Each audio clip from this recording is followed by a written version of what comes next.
గోవా. ఈ పోర్చుగీస్ వారు మొదటగా ఏర్పరిచిన వర్తక స్థావరం అంటే కొచ్చిన్ అని చెప్పాలి. క్రీస్తు 1502లో ఏర్పాటు చేయడం జరిగింది. పోర్చుగీస్ వారు గోవాను 1510లో ఆక్రమించడం జరుగుతుంది. ఆ తర్వాత ప్రధాన వర్తక స్థావరంగా, పాలనా కేంద్రంగా గోవాను ఏర్పాటు చేసుకుంటారు. ప్రధాన వర్తక స్థావరం పోర్చుగీస్ అంటే గోవా అని చెప్పాలి. మొదటిదైతే కొచ్చిన్ అని చెప్పాలి.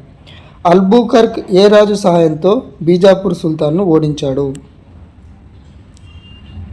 2. శ్రీకృష్ణ దేవరాయల సహాయంతో 1510లో ఆల్ఫాన్సో డి అల్బుకర్ రెండవ పోర్చుగీస్ గవర్నరు కృష్ణదేవరాయలతో గోవా సంధి చేసుకొని బీజాపూర్ సుల్తాన్ అయినటువంటి యూసఫ్ ఆదిల్ షాను ఓడించి గోవాను ఆక్రమించడం జరుగుతుంది.